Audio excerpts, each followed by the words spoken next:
Hi friends, தளபதி 29 படம் பகவந்த் கேசரி படத்தோட ரீமேக்னு சொல்லிட்டு சில மாதங்களாவே ஒரு ரூமர் அப்பப்போ ட்ரெண்ட் ஆகிட்டு இருக்கு. ஃபர்ஸ்ட் ஆஃப் ஆல் இந்த பகவந்த் கேசரி படம் யாரோடது அப்படின்றத பார்த்தீங்கன்னா பொதுவாக பாலகிருஷ்ணா அவர்களோட படங்கள்லயே பெருசா கதை இருக்காது. ஸோ அதை போயிட்டு யார் ரீமேக் பண்ணுவா? ஸோ இது வெறும் ரூமர் தான். தளபதி 29 கம்ப்ளீட்டா ஹெச் வினோத் அவர்களோட கதை. பட் சேம் டைம் இன்னொரு பக்கம் பகவந்த் கேசரி படத்தோட ரீமேக் ரைட்ஸை கேவிஎன் ப்ரொடக்ஷன்ஸ் வாங்கியிருக்கிறதா ஒரு நியூஸ் இருக்கு. அதாவது தளபதி 29 கதைக்கும் பகவந்த் கேசரியோட கதைக்கும் ஒரு சின்ன சிமிலாரிட்டி இருக்கிறதால ரைட்ஸ் வாங்கி வச்சிருக்கிறதா சொல்றாங்க. பட் இந்த நியூஸ் எந்த அளவுக்கு உண்மைன்றது தெரியல. பட் ஆனா தளபதி 29 ஒரு ரீமேக் படம் இல்ல. அப்பாடா, நான் கூட பயந்துட்டேங்க. அண்ட் தளபதி வாரிசு படம் நடிச்சாரு உண்மைதான். பட் அதுக்காக இந்த அளவுக்குலாம் தளபதியை சந்தேகப்படக்கூடாது. அண்ட் இன்னொரு பாசிட்டிவான விஷயம் என்னன்னா, பகவந்த் கேசரி படத்தோட கதையை கொடுத்தாலும் ஹெச் வினோத் அவர்கள் வேற மாதிரி பண்ணுவாரு. பிகாஸ் ஹெச் வினோத் அவர்கள் ஒரு தரமான இயக்குனர். ஸோ அதனால பெருசாலாம் பயப்பட வேணாம். அப்புறம் ஏன் ஒரு துணிவு படம் எடுத்தாரு அப்படின்னு மாதிரிலாம் கேட்காதீங்க. துணிவு படத்துல என்டர்டைன்மெண்ட் வேல்யூ தான் கம்மி. மற்றபடி அது ஒரு தவறான பிற்போக்கு கதையெல்லாம் கிடையாது. ஸோ தளபதி 29 ரெகுலர் மசாலா கதையா இல்லாம கண்டிப்பா ஒரு ஸ்ட்ராங்கான கதையா இருக்கும். தென் நெக்ஸ்ட் விடாமுயற்சி படத்தோட டீசர் ரிலீஸ் ஆச்சு. விஷுவல்ஸ்லாம் பயங்கரமா ஹாலிவுட் படம் மாதிரி இருந்துச்சு. பட் டீசர்ல ஏன் யாருமே பேசல அப்படின்றது தான் தெரியல.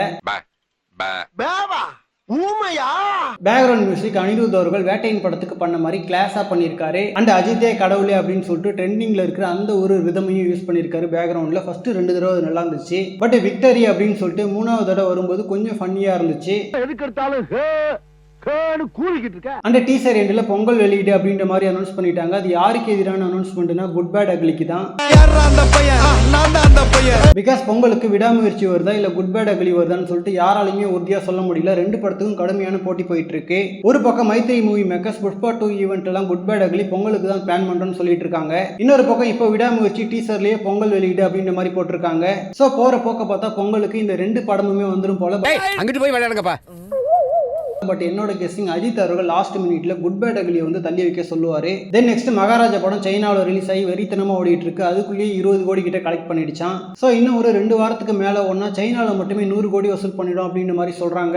ஸோ ஆல்ரெடி இங்க 100 கோடி வசூல் பண்ண படம் இப்போ சைனாவிலையும் சம்பவம் பண்றது செம்மையா இருக்கு. அண்ட் நெக்ஸ்ட் விஜய் சேதுபதி அவர்களுக்கு விடுதலை பார்ட் 2 தான் ரிலீஸ் ஆக போகுது. அதுவுமே பயங்கர ப்ராமிசிங்கா தான் இருக்கு. இந்த டைம்ல தேவையே இல்லாம பிக் பாஸ்க்கு போயிட்டு எல்லாருக்கிட்டையும் அடி வாங்கிட்டு இருக்காரு. அண்ட் நெக்ஸ்ட் புஷ்பா 2 புக்கிங் பாத்தீங்கன்னா பயங்கர ஃபயரா போயிட்டு இருக்கு. லாஸ்ட் 1 hour ஸ்டேட்டஸ் எடுத்து புக் மை ஷோல பார்த்தா பயங்கரமா இருக்கு. அண்ட் ஆல்ரெடி ப்ரீ புக்கிங்லயே படம் 50 கோடியை தாண்டிடுச்சு. அண்ட் ரீசெண்டா வெளியான பீலிங் சாங்குமே டார்கெட்டட் ஆடியன்ஸை சாட்டிஸ்ஃபை பண்ணிருக்கு. ஸோ அதனால நெக்ஸ்ட் 3 டேஸ்க்குமே புக்கிங் இன்னும் பயங்கரமா தான் இருக்க போகுது. அண்ட் படத்தோட டூரேஷன் புக் மை ஷோலையும் 3 மணி நேரம் 20 நிமிஷம் அப்படின்ற மாதிரி தான் போட்டிருக்காங்க. ஸோ இது மட்டும் தான் பயமாவே இருக்கு. ஓகே ஃப்ரெண்ட்ஸ், அனிமல் மாதிரி இந்த படத்தோட டூரேஷன் ஒர்க் ஆகுதான்னு சொல்லிட்டு வெயிட் பண்ணி பார்க்கலாம். தேங்க்யூ.